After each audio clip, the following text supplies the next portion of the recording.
القصة اللي هحكيها دلوقتي هي واحدة من أغرب وأخطر الحكايات اللي ممكن تسمعها.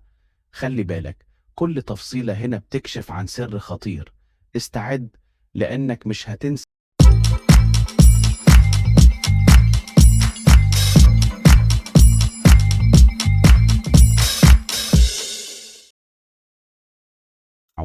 كل حاجة بدأت ليلة هادية. سارة زوجة وأم بسيطة عايشة حياة ما فيهاش مشاكل كبيرة، لحد ما في نص الليل صوت غريب قلب حياتها. الصوت كان جاي من الدولاب. فتحت سارة الدولاب ولقت تليفون قديم مدفون وسط هدوم مغبرة، كأن الزمن نسيه. شغلته وابتدت الرسائل تنهال عليه، رسالة ورا رسالة، كلها بتقول نفس الجملة: لسه فاكرينك ولسه مستنيينك. الجملة كانت غامضة، لكنها كانت البداية فقط. سها فتحت المزيد من الرسائل، وكلها موجهة لشخص واحد: طارق. طارق جوزها. الرسائل كانت مليانة تهديدات، رموز غامضة، وكلمات تخليك تفكر 1000 مرة. لكن الأخطر كانت الصور. صور لطارق مع أشخاص مجهولين، اجتماعات سرية، حقائب سوداء، مبالغ ضخمة. سارة بدأت تدرك إن الشخص اللي كانت عايشة معاه مش هو الشخص اللي كانت تعرفه.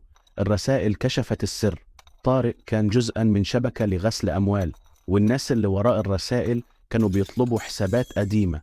لكن الأمور زادت سوءا لما وصلت رسالة صوتية. الرسالة كانت بصوت شخص غريب، لكنه كان واضح ومرعب. قال: لو فاكرة إنك بعيدة عن الموضوع تبقي غلطانة، كل خطوة بتاخديها إحنا شايفينها. سارة حسست إن في حد بيراقبها بجد. جرت على الشباك، بصت حوالين بيتها، لكن الدنيا كانت مظلمة ومفيش حاجة واضحة. هل فعلا في حد بيراقب البيت؟ سارة ما قدرتش تنام. فتحت الموبايل تاني وابتدت تدور في الملفات. فجأة لقت فيديو. الفيديو كان قصيرا لكنه مرعب. كان في شخص مربوط على كرسي، والغرفة مظلمة، والصوت الوحيد كان صوت طارق وهو بيقول: ده غلطتي، سامحوني. الفيديو قطع فجأة، لكن سارة فهمت إن الموقف أخطر مما كانت متصورة. في نفس اللحظة موبايلها الشخصي رن. الرقم كان غريب ومفيش اسم ظاهر. سارة ترددت، لكنها فتحت الخط. الصوت كان هادي لكنه واضح: لو عايزة تحمي عيلتك ما تفتحيش بوقك. الكلام كان واضح وصريح. سارة كانت قدام معضلة كبيرة، لكن ده مش كان كل حاجة. في اليوم التاني وهي بتحاول تتصرف بشكل طبيعي، لقيت ظرف عند باب البيت. الظرف كان فيه صورة قديمة ليها وهي صغيرة في مدرستها القديمة. جنبها كان فيه ولد صغير، لكنه مش غريب.